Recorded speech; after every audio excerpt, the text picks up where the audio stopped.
Unity of Houston is an inclusive church where we seek to understand and live the teachings of Jesus and other spiritual masters.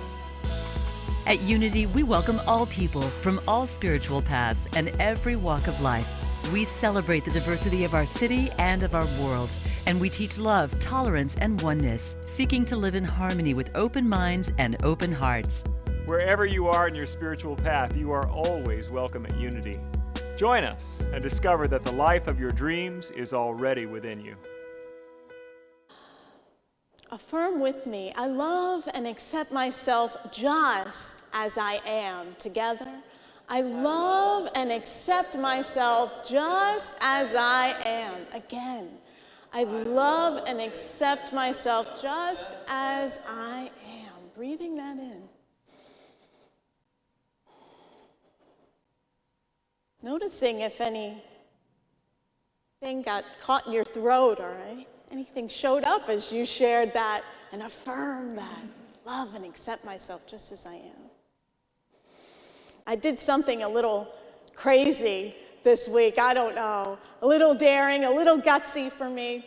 I had to do an announcement video for this talk on the path of radical acceptance, right? And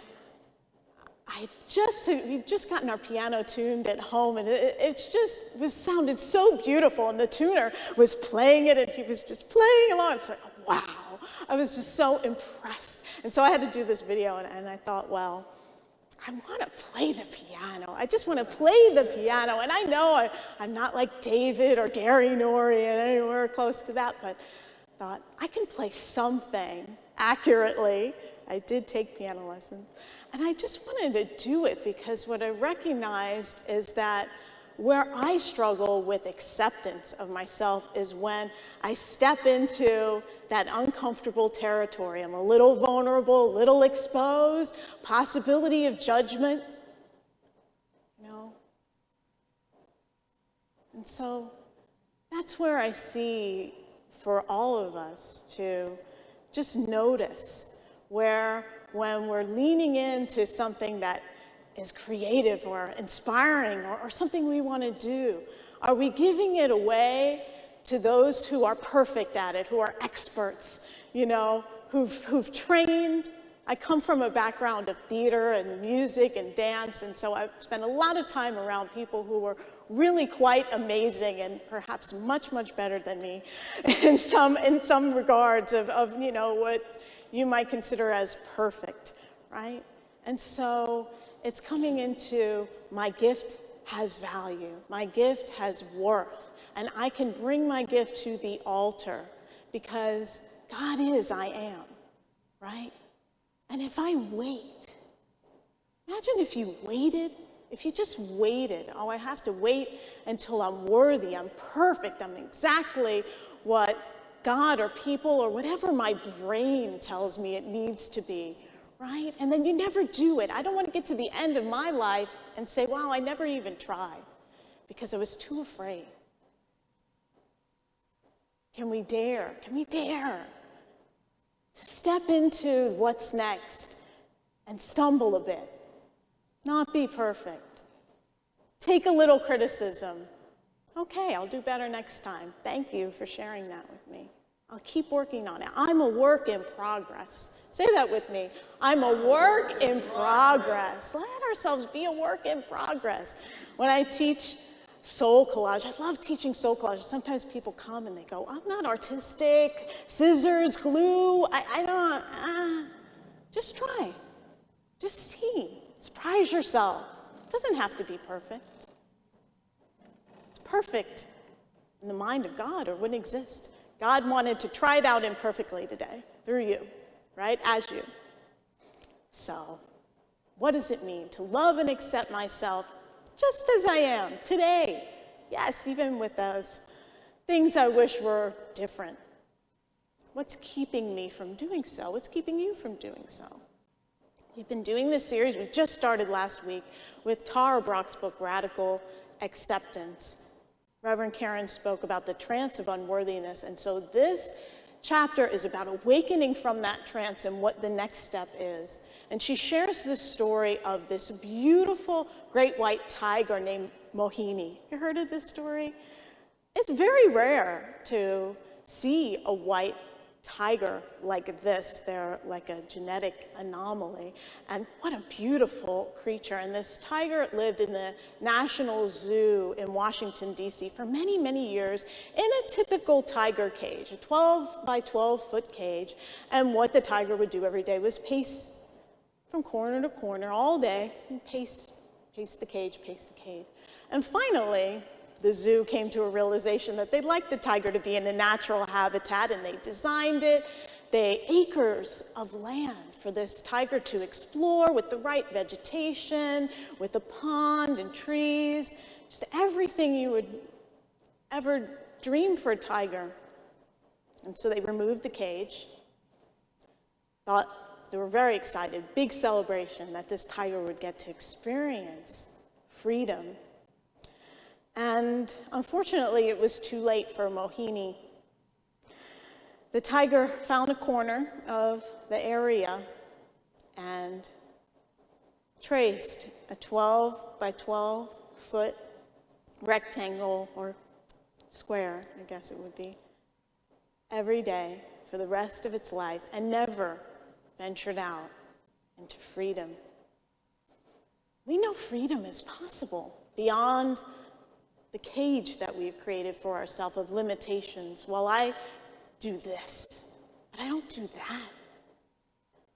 Or I won't be with those people or go to that place or talk to that person, or whatever it is, whatever the cage is that we create for ourselves. We can spend years trapped in the same cycle over again and again and again. We can get used to our self-judgment, our anxiety, our dissatisfaction, our restlessness. Restlessness feels like something should be different, but this is safe here. And we know Spirit wants us to be free. We know that at the very cells of our being know this as the truth of who we are, to be authentic. And yet, how often do we listen to the inner critics, those voices that keep us small, keep us limited?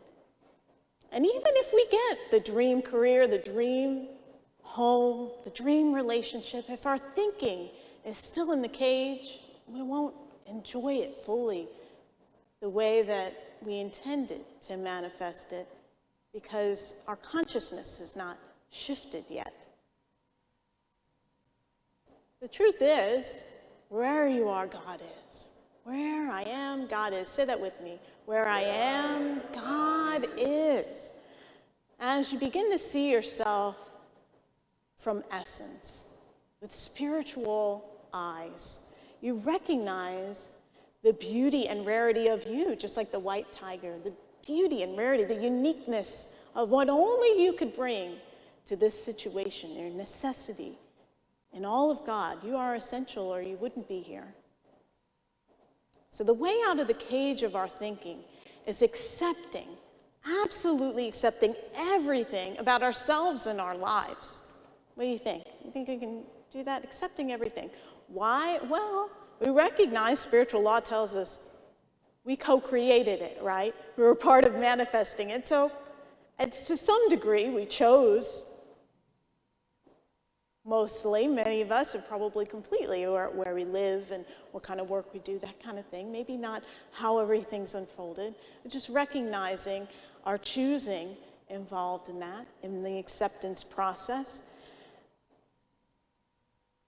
And recognizing that acceptance is not just a mental exercise. Okay, accept my life, It's really coming to accept it from a place of full compassion for ourselves and our experience. And even compassion for things not being exactly what you had hoped or dreamed them to be. Compassion of all you've been through. So by bringing mindfulness and care to our moment-to-moment experience. So that's where that radical acceptance comes into its greatest power, is when we're right present, just like in the meditation. I led you in a practice, a Buddhist practice called Vipassana, mindfulness practice, being aware of your present moment experience. And it's that we bring our radical acceptance to, what's right here and right now. So radical, the word radical is not like meant to be rebellious. It comes from the root, from going to the root or the origin is what the word means. Radical, returning to the root, the origin. The root, the origin of you, the unconditioned self, your authentic, true nature. And Tara Brach gives us two parts to that journey.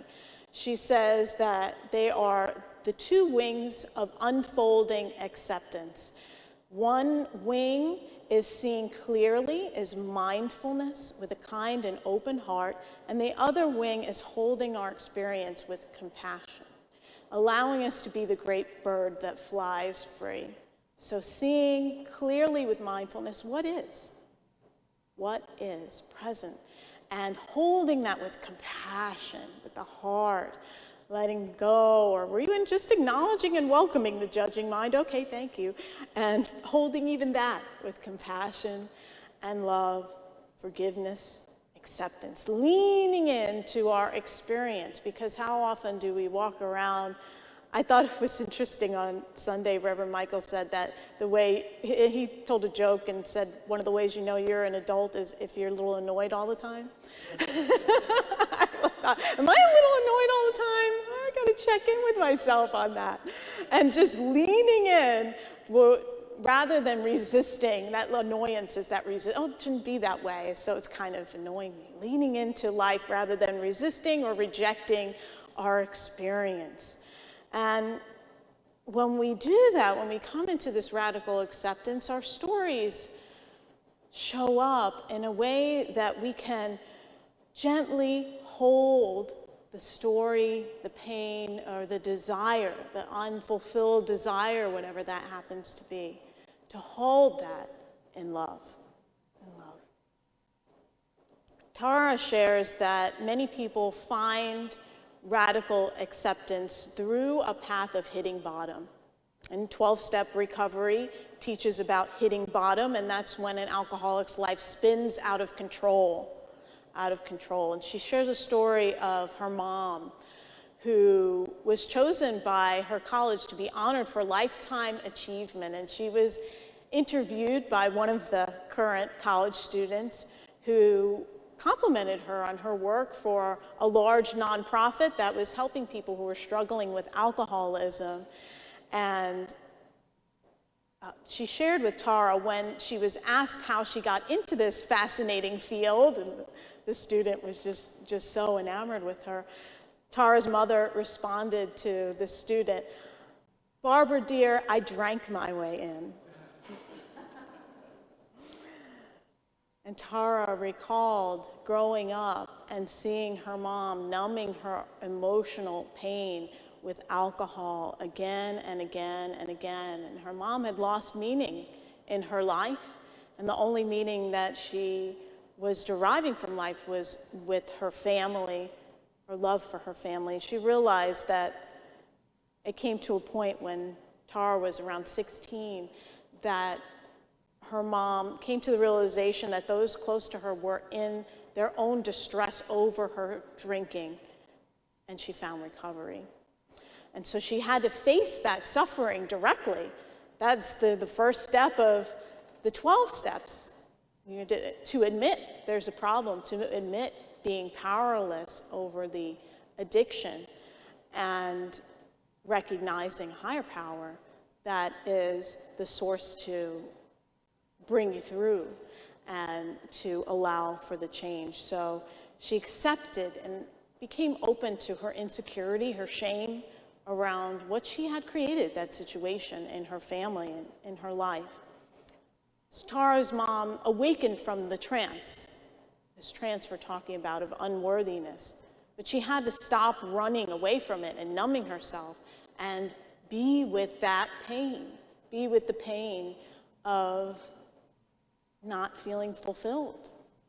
And it was there that she recognized she had a choice, hitting the bottom, to come up from that, to heal and recover and give back eventually. The poet Rumi saw the relationships between our wounds and our awakening. And he said this: don't turn away. Keep your gaze on the bandaged place. That's where the light enters you. That's where the light enters you, in those cracks, in those wounded places. I was listening to a podcast by one of my colleagues and friends, Reverend Paulette Pipe, and she was talking about not being perfect, and she shared about the Japanese art of kintsugi. And this is the art of mending broken pottery by putting gold in the cracks to emphasize the cracks and accepting that as part of the history of the pottery. So it makes it even more beautiful with the gold in the cracks of the pottery. Isn't that just a wonderful thought? That in what we see in the cracks or wounds or broken places of ourselves is where the light shines through, where the gold is. Certainly the gold of our growth, the growing edge of our spiritual growth that we can use to transform and to shift our consciousness. So are you using your suffering for the gift that it could be? Or are you just going on and on with it?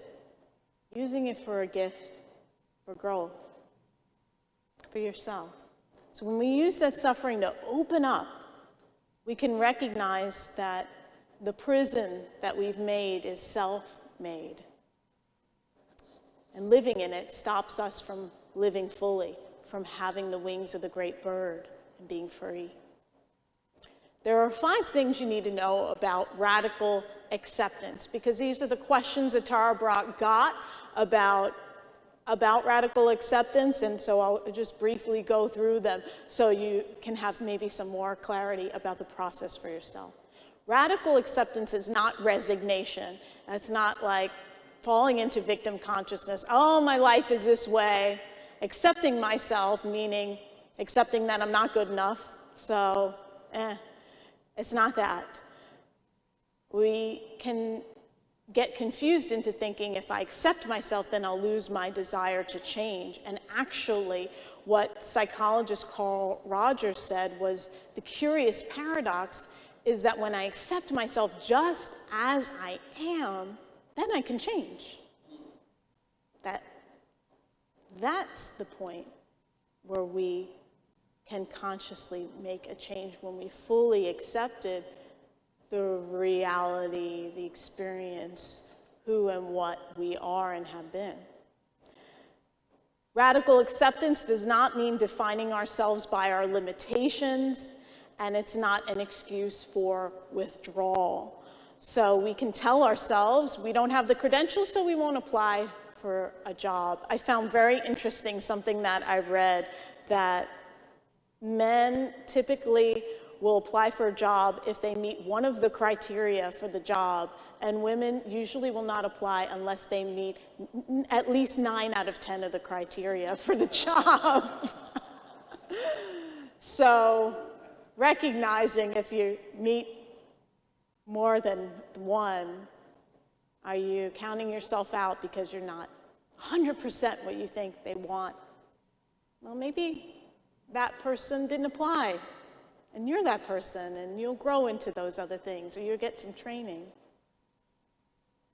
Not an excuse for withdrawal. Because of past relationships, we decide to stay single.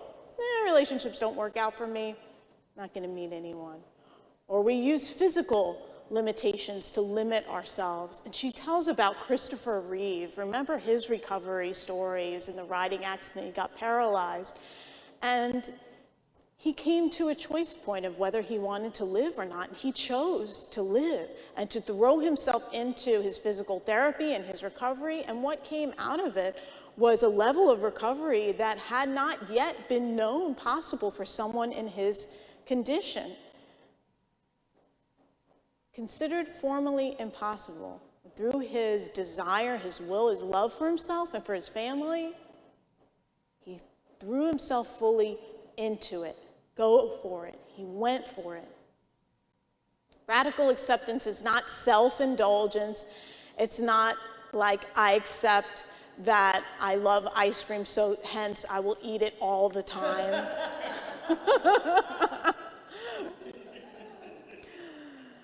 Lust, craving, whatever it is, recognizing that we can meet our unhealthy habits, our addictions with mindfulness that helps us to see that we can make other choices and be reasonable in the way that we conduct ourselves, right? So the fourth one is radical acceptance does not make us passive, thinking like, well, if I accept environmental change or the politics, whatever it happens to be, then I won't feel compelled to take any action. And it's actually quite the opposite. If we accept the harm, the abuse, the violence, it doesn't mean that we can't be an agent for change. If you look at Nelson Mandela or Gandhi or Aung San Suu Kyi in Burma, that these were all social activists who were able to accept what was present and take positive action rather than reacting against. I love this quote from Mother Teresa: "I will never attend an anti-war rally. If you have a peace rally, invite me." Invite me to the peace rally. So she knew what she was for. So radical acceptance is knowing what you're for rather than reacting against, being reactionary to life. Coming into that acceptance, knowing what you're for, and then taking that action in a positive direction. Radical acceptance does not mean accepting a self, like a personality or an ego, like that's me. That is not accepting a story of a good self or a bad self. We're accepting what the immediate mental and sensory experiences that we interpret as self in the moment. We're accepting that as it arises. So my question for you as I close my sharing tonight is, what would it be like to accept your life, to accept this very moment just as it is? Be with that question. Namaste. Thank you for watching this message today. I'd like to invite you to join us in person here on campus at Unity of Houston for Sunday morning or Wednesday evening services. If you can't be with us here on our campus, you can still join us live on Facebook or on our website, unityhouston.org, Sunday mornings at 11 a.m. Central.